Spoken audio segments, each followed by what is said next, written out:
Hey everyone, today we're diving into Mora Abad's poetry collection One Frame at a Time with Awareness. It's this incredibly raw and honest look at what it's like to navigate some of life's absolute toughest moments and how to find your way back to the here and now. So let's start the journey. Right out of the gate, Abba gives us this powerful metaphor that's really the backbone of the entire collection. Life is a road trip.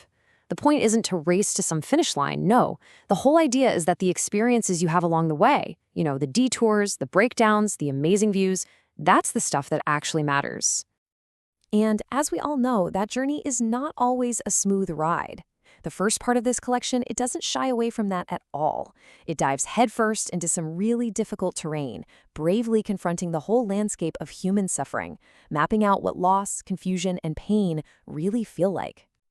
Wow, this excerpt from Where Are You is it's so heartbreakingly raw.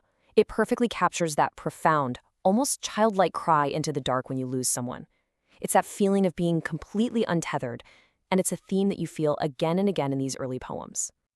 But what's really fascinating is how Abad talks about pain. Instead of just saying, I'm in pain, she gives it colors: purple, red, green, gray. She gives it a shape, calling it ugly, straight, even cute and shallow. And by doing this, she takes this huge, abstract feeling and makes it into something tangible, something we can almost see and begin to understand. And this is a perfect example of that process. In her acrostic poem, Pain, she literally takes the word apart to figure out the power it has over her. P is for the player that's messing with her world. A is for the anguish it causes. I is for the indifference she wishes she could feel. And N is for the numbness she wants so badly as an escape. It's just a brilliant way to try and get a handle on such an overwhelming emotion. So after facing all of this, it brings up a really critical question, right? One that the collection itself asks and then tries to answer.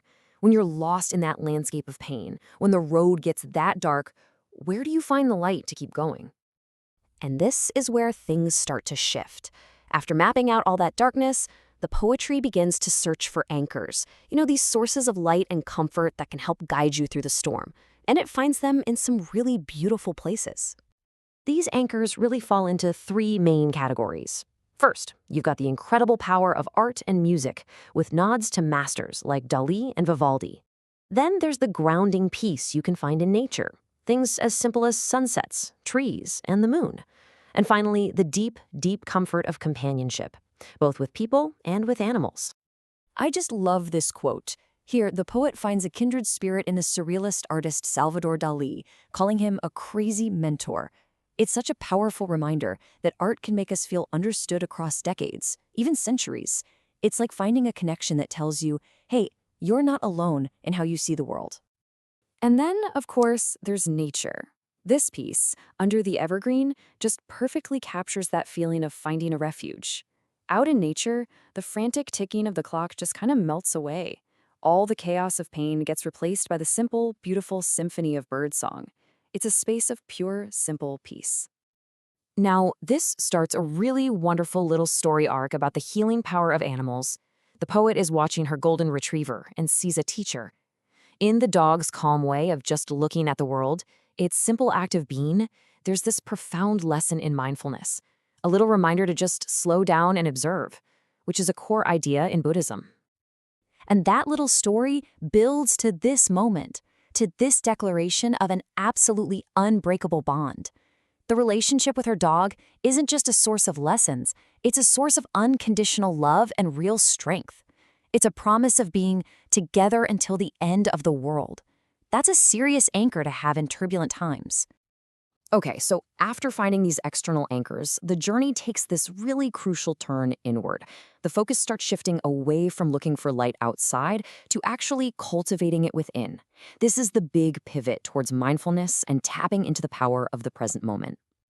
So what does she mean by presence in this collection? Well, it's not some complicated abstract idea. It's much, much simpler than that. It is the profound feeling that you are alive, that you are truly here in this moment. It's recognizing that every single moment has the potential to be a masterpiece. And you can see that mental shift so clearly on this slide. Over on the left, you've got the weight of the past. Yesterday was sorrow.